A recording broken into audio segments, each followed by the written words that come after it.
Todavía puedo oír el sonido apagado de las campanas de la iglesia ese día, como si cada campanada me pesara en el pecho. El ataúd de Ernesto, cubierto de flores blancas, estaba frente a mí, y yo apenas conseguía sostenerme de pie. Fue entonces cuando mi celular vibró en el bolso, un gesto tan mundano en medio de tanta solemnidad que parecía fuera de lugar. Antes de continuar, comenta aquí de donde me escuchas y suscríbete al canal. Eso me ayuda a llevar esta historia a más personas. Cuando leí el mensaje, mi mundo se desmoronó.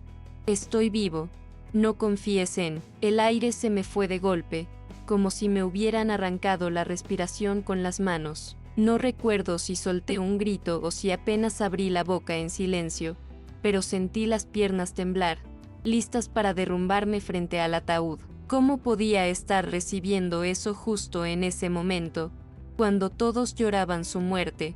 Cuando yo había pasado noches enteras abrazada a la idea de que se había ido para siempre. El mensaje brillaba en la pantalla, hiriente, imposible de ignorar. Me aferré al banco más cercano y traté de recuperar la compostura, consciente de todas las miradas fijas en mí. Nadie imaginaba lo que acababa de suceder.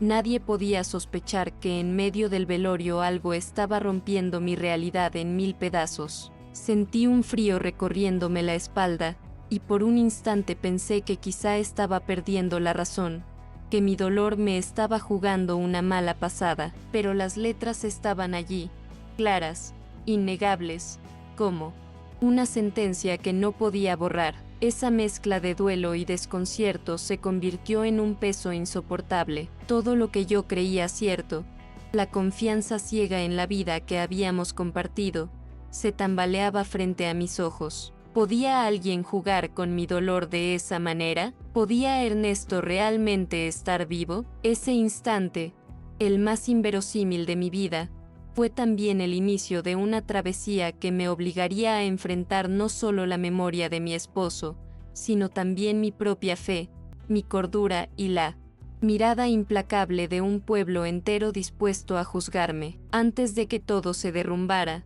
mi vida estaba marcada por una rutina tranquila y predecible. Despertaba con el canto de los gallos que aún resonaban en las laderas de Guanajuato, mientras la primera luz del día se filtraba por las cortinas de lino de mi habitación. El aroma del café recién molido llenaba la cocina, y yo solía servirlo en tazas de loza que habían acompañado a mi familia durante generaciones. Cada mañana era igual a la anterior, y en esa repetición encontraba un extraño consuelo. Mi casa estaba en una calle empedrada, donde el eco de los pasos siempre parecía contar historias antiguas. Las paredes, pintadas de un color azul desvaído, respiraban memoria. Cada grieta y cada rincón guardaba parte de mi historia con Ernesto. Desde la ventana podía ver cómo la vida del vecindario comenzaba despacio, mujeres barriendo sus puertas, niños corriendo con mochilas desproporcionadas y el sonido lejano de las campanas de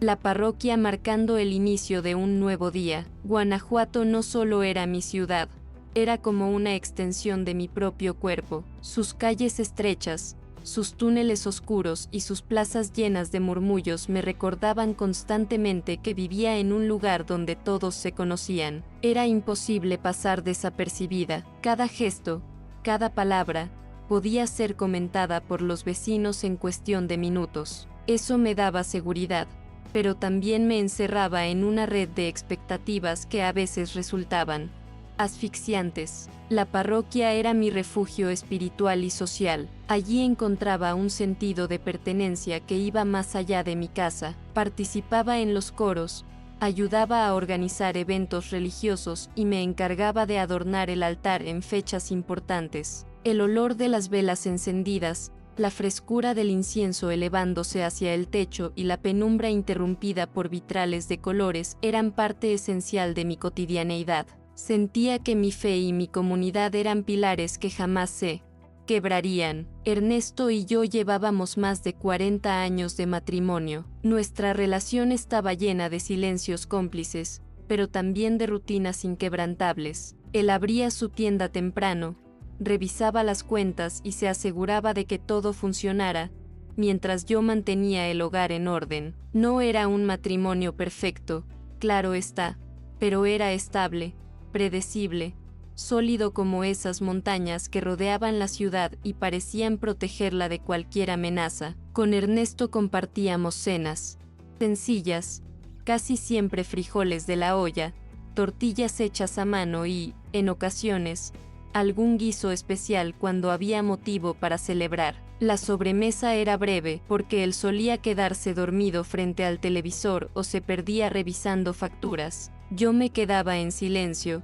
observando cómo el día se extinguía tras las colinas, preguntándome si esa calma sería suficiente para el resto de mis días. Mi vida estaba marcada también por las pérdidas. Había enterrado a mis padres hacía tiempo, y aún sentía la ausencia de un hermano que murió joven. Esas heridas me habían hecho más devota, más apegada a Dios y a la idea de que todo tenía un propósito. Con Ernesto, aunque teníamos diferencias, encontraba la compañía que mitigaba la soledad y me daba fuerzas para seguir. Él era mi roca, el compañero con el que había construido una existencia entera. Las calles del centro siempre tenían un aire festivo, incluso en la rutina. El sonido de las guitarras de los estudiantes que integraban las tunas universitarias llegaba hasta mi casa en ciertas noches. Ese bullicio contrastaba con la serenidad de mi interior, donde prefería bordar manteles,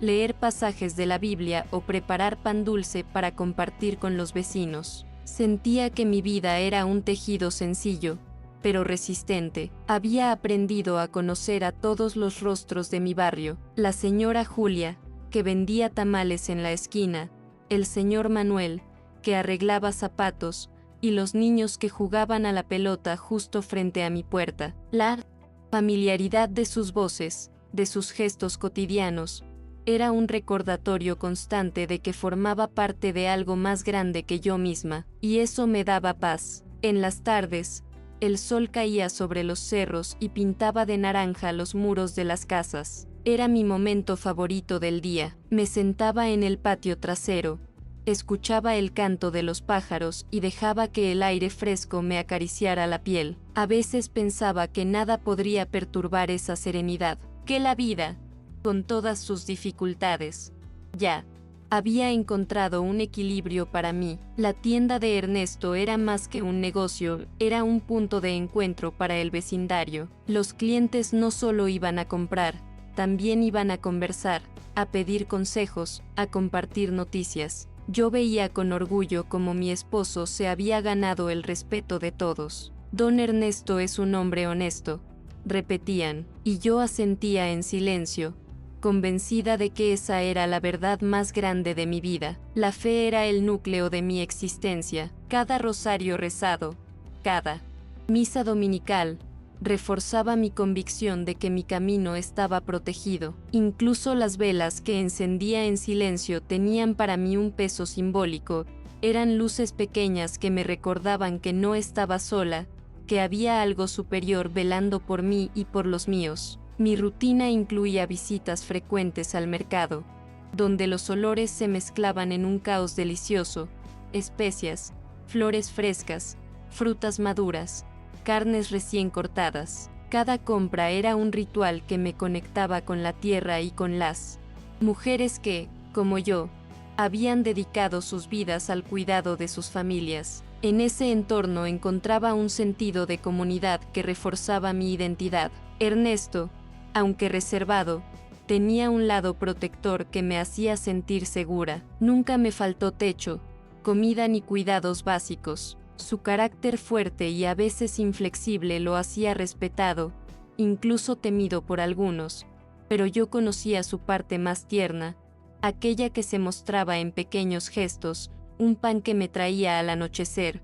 una manta que colocaba sobre mí cuando me quedaba dormida en el sillón. La confianza era la base de nuestro matrimonio. Nunca dudé de su palabra, nunca pensé que pudiera ocultarme algo. Él decía que trabajaba para nosotros, para nuestro futuro, y yo lo creía sin reservas. Tal vez era ingenuidad, o tal vez era amor ciego, pero en aquel entonces no había espacio para la duda. El barrio estaba lleno de susurros, de chismes que circulaban rápido, pero jamás se vinculaban a mi familia. Éramos vistos como un matrimonio ejemplar, una pareja que había resistido el paso del tiempo sin escándalos ni rupturas. Esa reputación era una coraza que me protegía del escrutinio y reforzaba la imagen de estabilidad que yo misma necesitaba creer. Recuerdo el olor a tierra mojada cuando llovía en las tardes de verano. Cerraba los ojos y me parecía escuchar la voz de mi madre llamándome desde la cocina de la infancia. Esos recuerdos me daban fuerzas para seguir,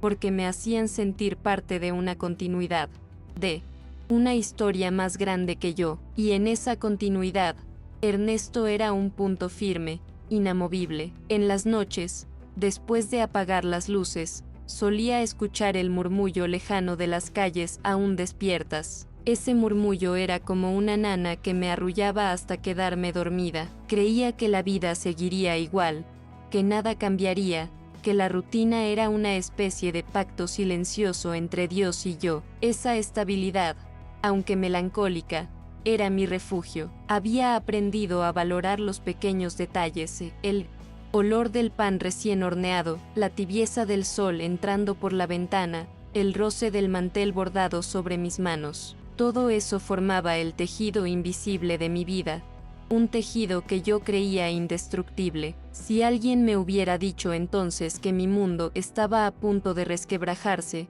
lo habría negado con todas mis fuerzas. ¿Cómo podría tambalear algo que parecía tan sólido? La rutina, la fe, el amor, la confianza, todo parecía sellado con un lazo eterno. No tenía forma de sospechar que, en realidad, vivía sobre un suelo frágil que estaba a punto de abrirse bajo mis pies. El día del funeral de Ernesto amaneció gris, como si el cielo hubiera decidido acompañar mi duelo. La iglesia estaba repleta, familiares, amigos, vecinos, todos vestidos de negro, todos murmurando oraciones entre lágrimas. El olor a flores frescas mezclado con el incienso formaba una nube pesada que apenas me dejaba respirar. Yo me aferraba al rosario entre mis manos, tratando de encontrar consuelo en cada cuenta, convencida de que aquel era el último acto de amor que podía ofrecerle a mi esposo. Mientras el sacerdote hablaba de resignación y esperanza,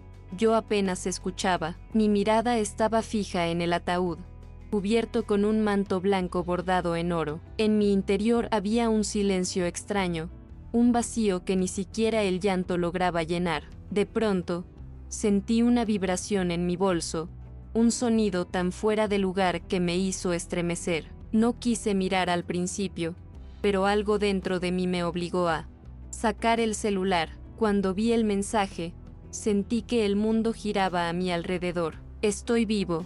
No confíes en. Esas palabras brillaban en la pantalla como un relámpago en medio de la penumbra. Mi respiración se cortó.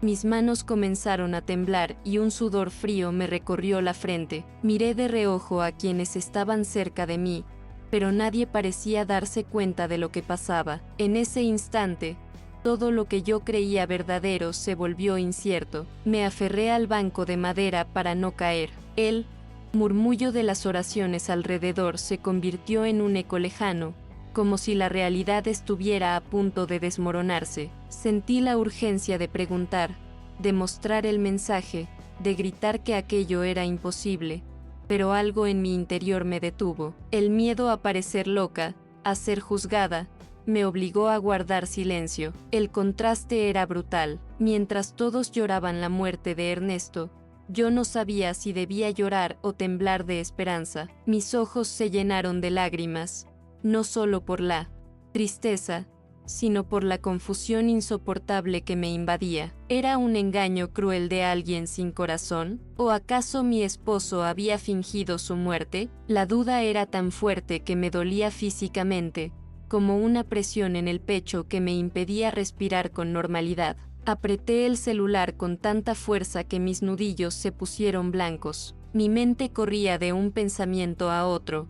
¿A quién no debía confiar? ¿Qué secreto se escondía detrás de esas palabras? ¿Por qué justo en ese momento, frente al Ataúd no tenía respuestas, solo la certeza de que mi vida había cambiado para siempre. Nada sería igual después de ese instante. Traté de recomponer mi semblante, de ocultar el temblor en mis manos. Los vecinos se acercaban a darme el pésame, abrazos llenos de compasión, palabras de consuelo. Yo asentía, fingía escuchar, mientras en mi interior crecía un torbellino imposible de contener. Cada gesto amable me parecía falso, cada mirada me parecía sospechosa. El mensaje se había convertido en un veneno silencioso que me corroía por dentro. Cuando el ataúd comenzó a descender, sentí que una parte de mí también caía en ese agujero oscuro. Sin embargo, otra parte, escondida y secreta,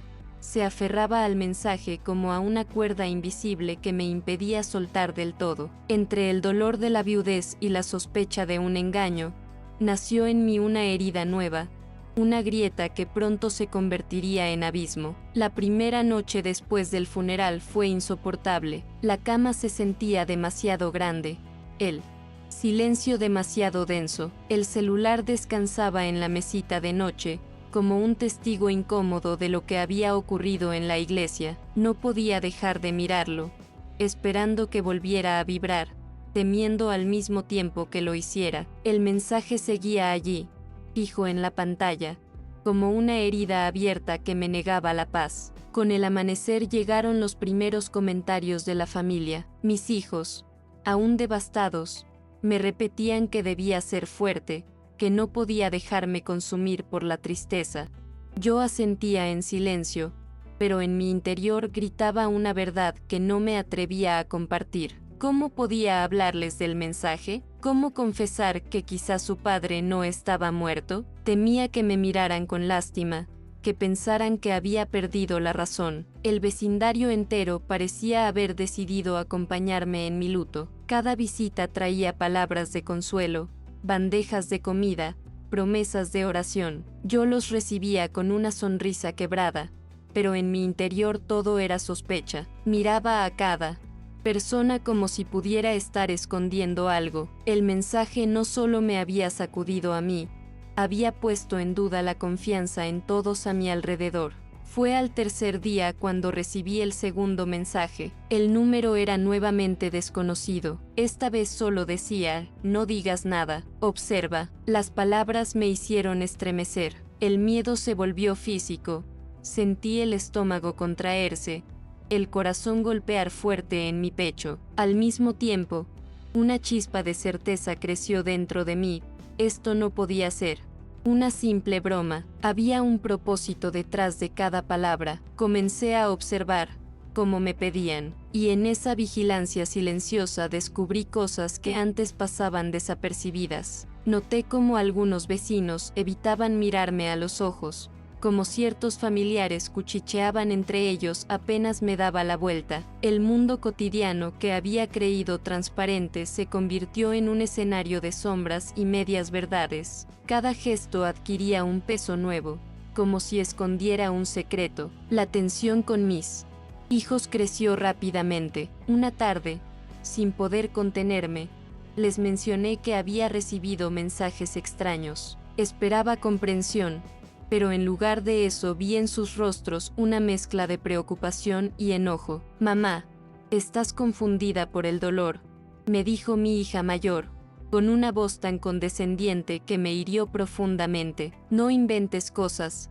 papá ya no está. Las palabras de mi hija me atravesaron como un cuchillo. ¿Inventar? Yo sabía lo que había leído, lo que había sentido en mi cuerpo, cuando el celular vibró en mis manos. Pero su reacción me hizo dudar, ¿y si de verdad estaba perdiendo la cordura? La línea entre la realidad y la ilusión se volvía cada vez más delgada, y yo me sentía atrapada en medio, sin poder probar nada. Las visitas a la parroquia dejaron de ser consuelo. Cada mirada, cada gesto de compasión del padre Julián, se me clavaba como un recordatorio de lo sola que estaba en mi sospecha. Pensaba en contarle, en mostrarle los mensajes, pero algo en mi interior me Frenaba, ¿y si también me juzgaba? ¿Y si terminaba siendo vista como una viuda incapaz de aceptar la muerte de su esposo? Con el paso de los días, las noches se volvieron más largas. El frío en la habitación vacía era insoportable, y la oscuridad parecía tener oídos. Dormía con el celular en la mano, esperando otra señal, un nuevo mensaje que me confirmara que no estaba loca, y los mensajes llegaban, siempre breves, siempre enigmáticos, como gotas de veneno que alimentaban mis dudas. Una madrugada, mientras la lluvia golpeaba fuerte contra los ventanales, recibí el más perturbador hasta ese momento: no confíes en ellos, ni siquiera en tu familia. Mi cuerpo entero se tensó. ¿Quién podía enviarme eso? ¿Qué sabían que yo ignoraba? La frase me dejó helada y desde entonces empecé a mirar a mis propios hijos con desconfianza. Era una carga insoportable, como si un muro invisible se levantara entre nosotros. Los días siguientes estuvieron llenos de discusiones. Mis hijos empezaron a insistir en que debía ver a un médico. Mamá, estás desvariando, decía mi hijo menor, con el ceño fruncido. La palabra desvariar me quemaba por dentro. Yo no estaba inventando nada, pero cuanto más trataba de explicar, más se convencían de que estaba enferma. Esa incomprensión se convirtió en humillación. Una tarde, durante una comida familiar, uno de mis sobrinos bromeó diciendo que yo veía fantasmas. Todos rieron, incluso mis propios hijos, aunque con incomodidad. Yo me quedé helada, con la mirada fija en el plato, tragando lágrimas junto con cada bocado. Sentí que me estaban arrancando la dignidad, que mi dolor se convertía en motivo de burla. A pesar de todo, no podía dejar de buscar respuestas. Empecé a revisar las pertenencias de Ernesto en silencio, a escondidas: cajones, libretas, recibos antiguos. Quería encontrar algo,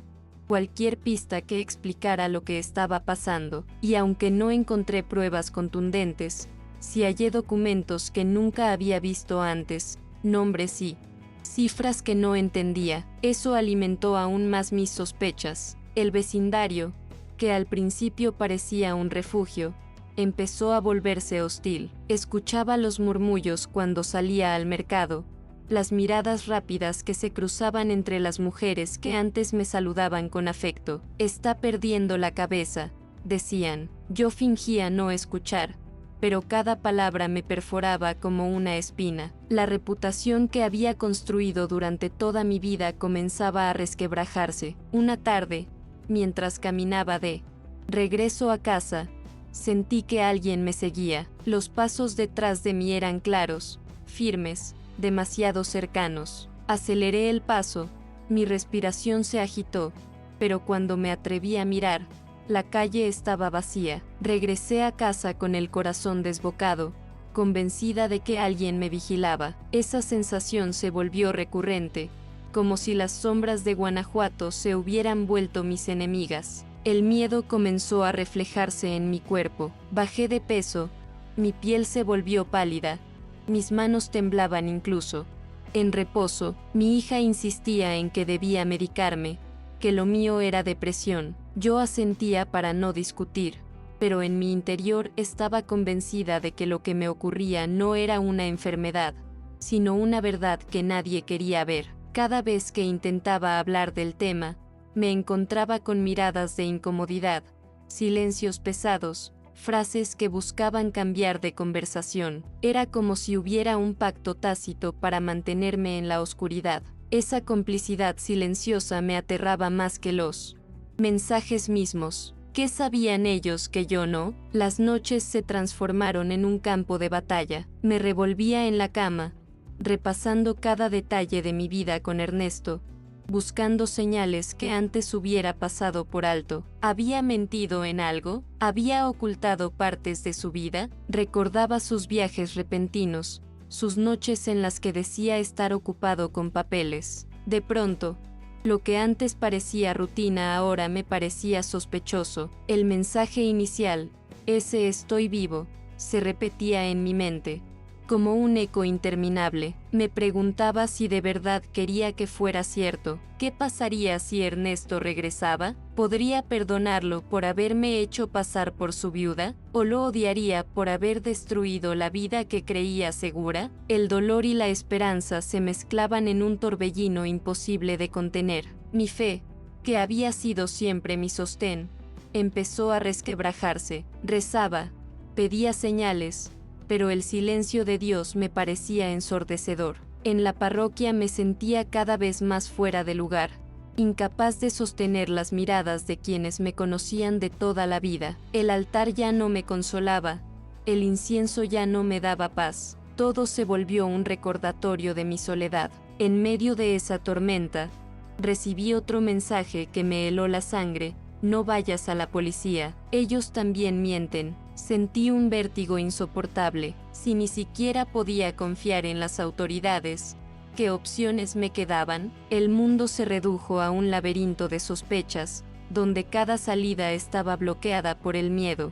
El aislamiento se profundizó. Dejé de asistir a reuniones sociales, dejé de abrir la puerta a quienes venían a ofrecer consuelo. Pasaba horas mirando por la ventana, vigilando la calle, como si en cualquier momento fuera a aparecer alguien con las respuestas que necesitaba. La soledad se convirtió en mi compañera más constante. Una mañana encontré una nota deslizada bajo mi puerta. No estaba firmada, solo decía: no confíes en lo que viste, busca más. Mis manos temblaban mientras la sostenía.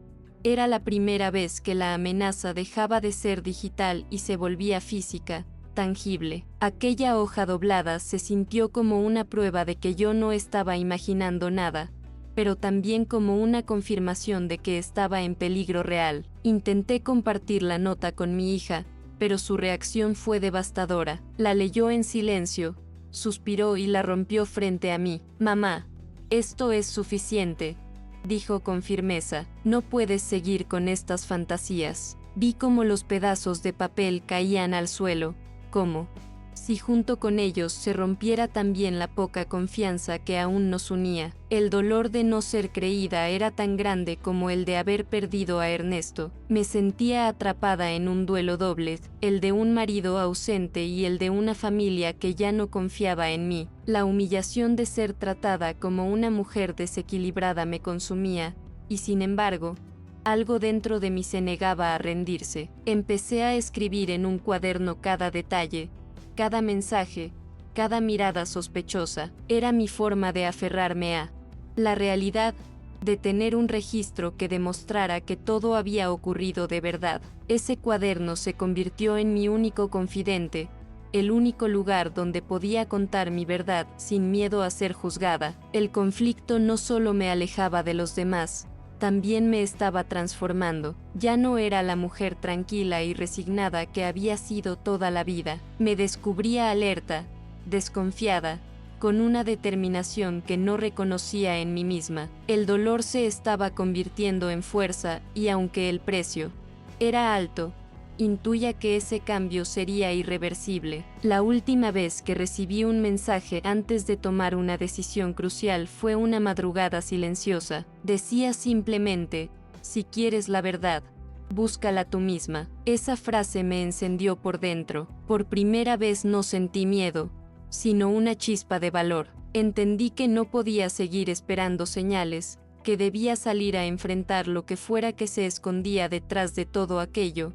Aunque el precio fuera mi propia vida, decidí comenzar por el lugar más obvio, la tienda de Ernesto. Había estado cerrada desde el día del funeral, cubierta con una cortina metálica que parecía sellar no solo los productos, sino también sus secretos. Una mañana, con las llaves aún en mi poder, me armé de valor y abrí la puerta. El olor a polvo y a madera vieja me golpeó de inmediato, acompañado de una extraña sensación de invasión, como si al cruzar ese umbral estuviera entrando a un mundo que ya no me pertenecía. Recorrí los estantes en silencio, pasando mis dedos por las cajas de mercancía, por los cuadernos de inventario. Nada parecía fuera de lugar, y al mismo tiempo, todo se sentía sospechoso. Me detuve frente al escritorio de Ernesto, el mismo donde lo había visto tantas veces revisar cuentas con gesto concentrado. Abrí los cajones uno por uno hasta encontrar una libreta pequeña,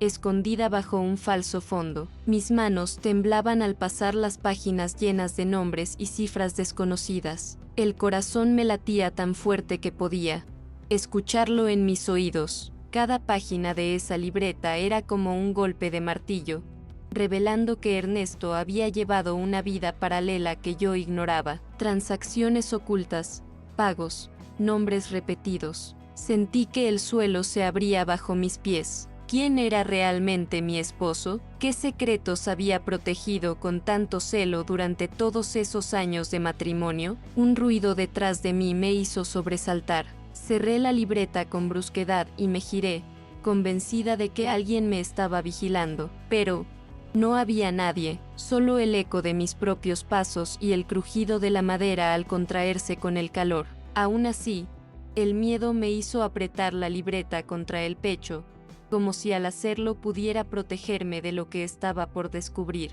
Salí de la tienda con el sol en lo alto, cegándome por un instante. Caminé por las calles de Guanajuato con la libreta oculta en mi bolso, sintiendo que cada sombra me acechaba. Los murmullos de la gente, las miradas rápidas, todo adquiría un aire de amenaza. El mensaje había sido claro: si quieres la verdad, búscala tú misma. Y ahora la verdad comenzaba a revelarse, cruel y devastadora. Esa noche apenas pude dormir. Extendí la libreta sobre la mesa de la cocina y encendí una sola vela. El resplandor tembloroso iluminaba los números, las palabras extrañas, los nombres que se repetían una y otra vez. Entre ellos reconocí uno que me heló la sangre, el del padre Julián. Mi fe, mi refugio, también estaba inscrito en esa maraña de secretos. Sentí una rabia que nunca antes había experimentado. Era como si toda mi vida hubiera sido una farsa cuidadosamente construida. Ernesto,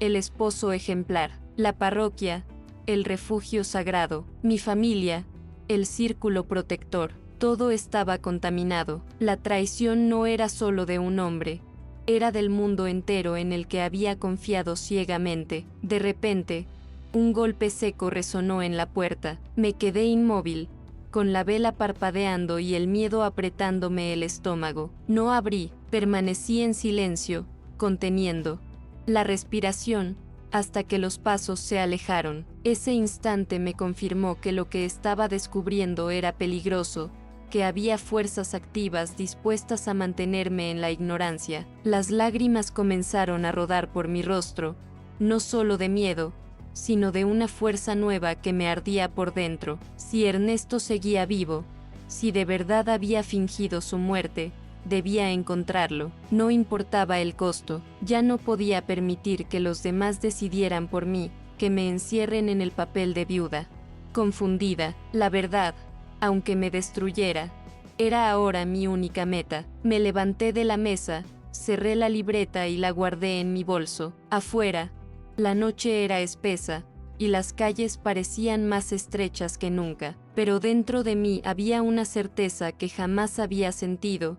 Estaba dispuesta a enfrentar lo que fuera necesario. Por primera vez en mi vida, no era solo la esposa devota, la mujer de fe silenciosa, era Beatriz Salvatierra, y estaba lista para desafiar la mentira más grande de todas. La revelación final llegó de manera inesperada. Tras semanas de investigación silenciosa y observación cuidadosa, logré descubrir documentos y registros que confirmaban lo que intuía.